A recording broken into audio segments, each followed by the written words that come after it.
the woman who ate her husband's meat in revenge. She was walking in the street fast.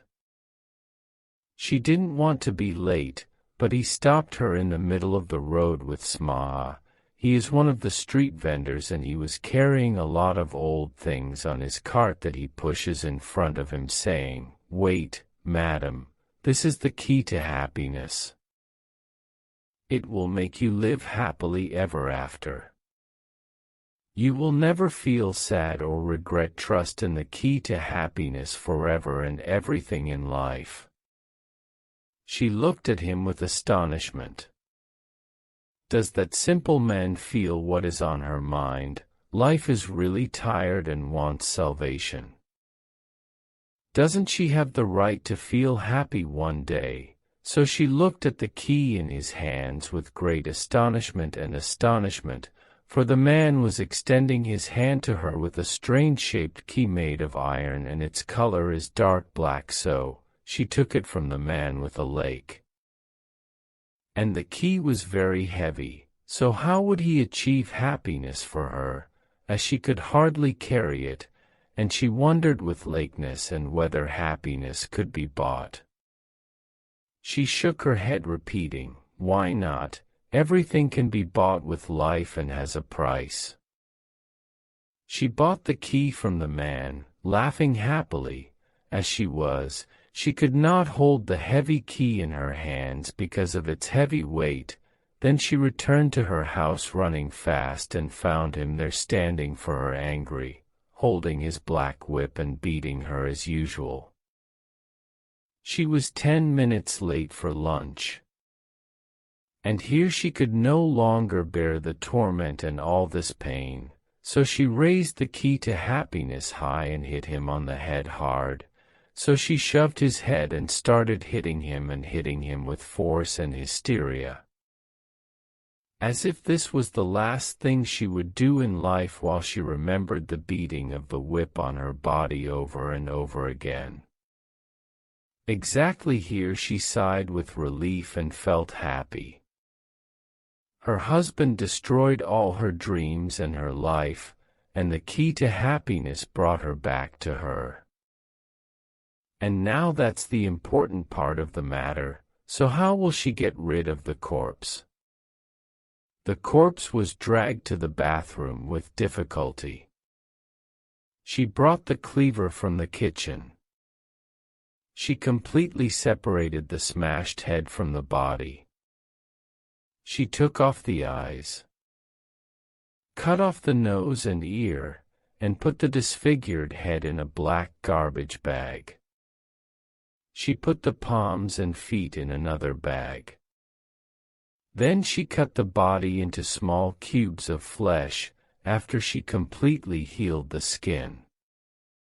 She removed it and put them in black garbage bags, and put all the internal organs in other black bags, not forgetting the bones, so I put them in black bags too. I moved the bags of meat to the deep freezer cooler. The cooler was full and full. There was not enough left for more black bags, so I thought cunningly, why not change her clothes quickly, and knocked on the door to her neighbor who lives in the apartment next to her apartment and asked her to put 3 bags of meat in the freezer with her, because the freezer she has 2 holidays and will travel to spend 2 days with her family. And this is the month's store of meat that she bought today, and she does not know how to act in that predicament. The neighbor welcomed her with all affection and love to help her neighbor. She returned, smiling happily, to her apartment. She cleaned everything and removed all traces of blood completely.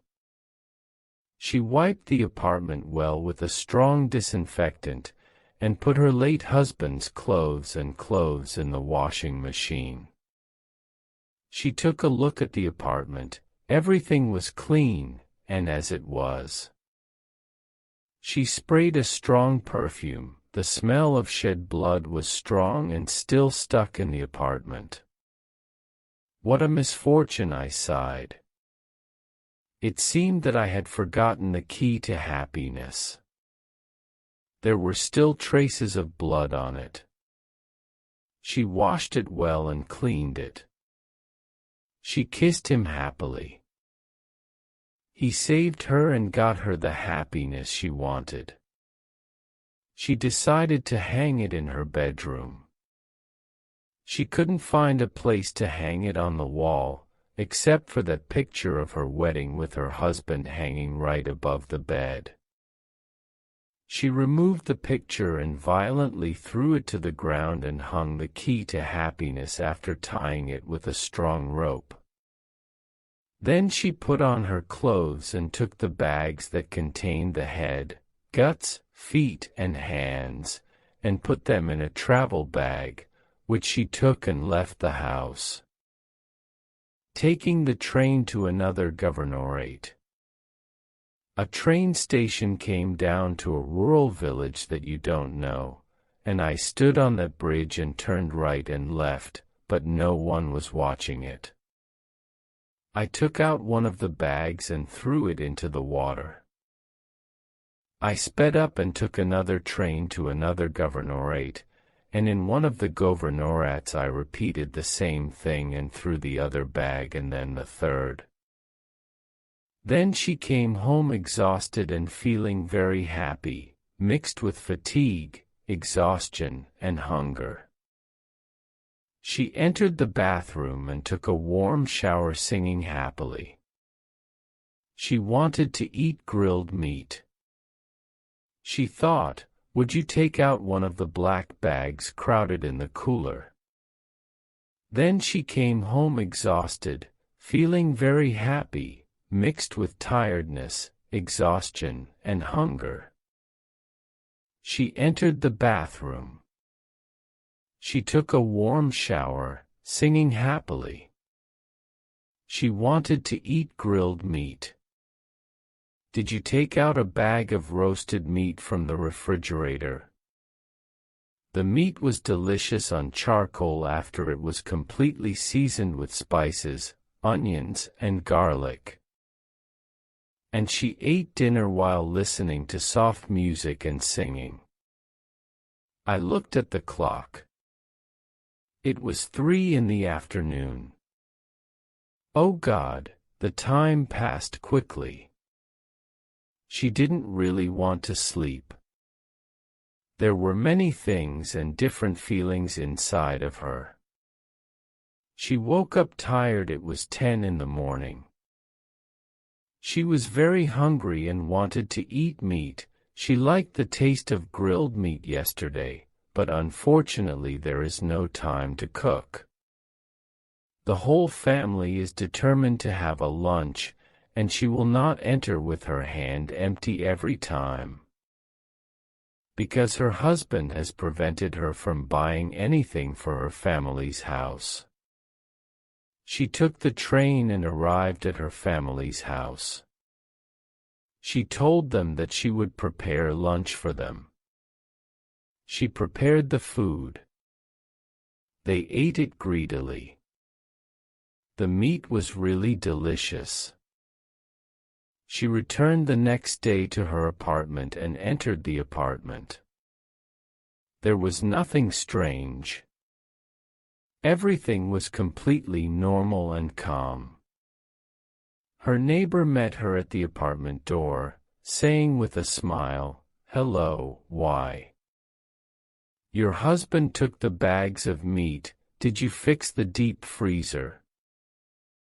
She looked at her with horror and terrified eyes. "What do you say?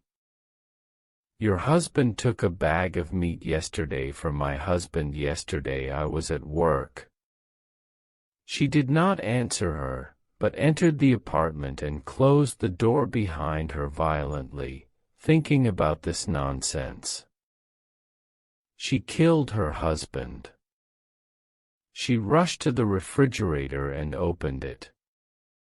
The black bags are still there. What a disaster! She does not understand. She shook her head. Perhaps her neighbor greed for meat, who knows? The price of a kilo today is expensive these days. She took out another bag and fried it with oil.